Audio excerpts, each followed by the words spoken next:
This afternoon, an Israeli pilot put on a low-level show of force that went largely unnoticed by Gazans, who are now more afraid of starvation than bombs and bullets.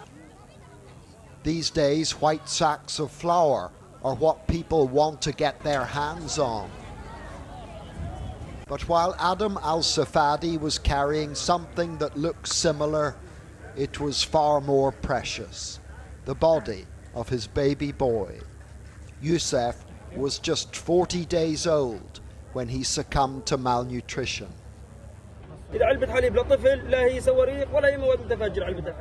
We call on all the world, send food and milk, said this grieving father. There are all these crossings and you can't send milk? It's not rockets or explosives, it's just milk that would have saved him. Survival of the fittest and the fastest. In Gaza, for the most part, only young men are up to the physical challenge of running after and catching aid lorries. Law and order has broken down. Anarchy rules the strip. And within a matter of a few frenzied seconds, the food supplies have been plundered.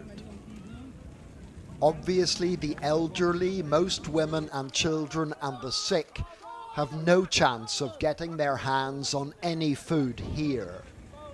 As well as competing with each other, Gazans face the distinct possibility of being shot by IDF soldiers positioned close to aid distribution sites.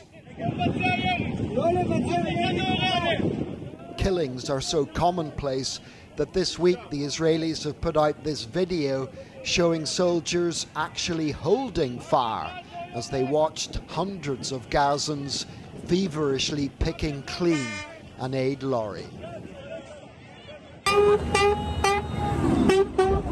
The delivery of aid has become so chaotic and dangerous that the UN says that over the course of the last 2 months, more than 1,000 people have been killed trying to get to or away from distribution sites.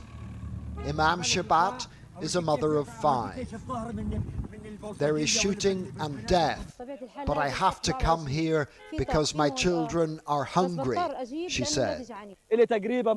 I swear that 4 people were killed right in front of me, said this man. The situation in Gaza has become so critical that today at the UN in New York, the Palestinian representative made this appeal. We call for a coalition of the willing to take every action necessary now to end the genocide, to uphold international law and save what is left of our humanity.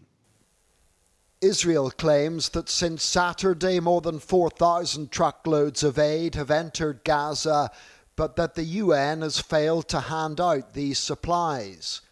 However, the IDF are now in control of 75% of the Gaza Strip, and in the eyes of much of the world, that makes Israel responsible for the avoidable suffering that Gazans are now having to endure.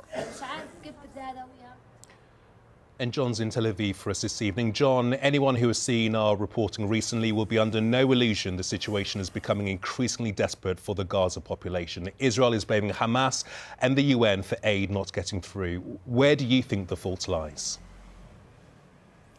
Good evening, Gamal. There's definitely something of a blame game going on. We put that Israeli claim about 4,000 trucks entering Gaza since Saturday to a top UN official tonight. He called it baffling and said the number was absurd. Ultimately, it's very hard for Israel to dodge responsibility for what's happening in Gaza. Not only does the IDF occupy 75% of the Strip, they control all the border crossings, including the one to Egypt. The issue isn't supply, Gamal, it's distribution. 2 months ago, the Israelis set up a new distribution system that has failed completely. It's fatally flawed. And as it has failed, the starvation problem has got worse, and so has the lawlessness problem. Anarchy now reigns on the Gaza Strip. Over the course of this war, the Israelis haven't just destroyed Hamas's ability to govern Gaza, fair enough. They've prevented the fostering of any alternative Arab or Palestinian administration, and that's because the settlers in Mr. Netanyahu's government want Gaza for themselves. The catastrophe that's unfolding is because of Israeli politics. It's a man-made problem, and in this instance, the man is Benjamin Netanyahu.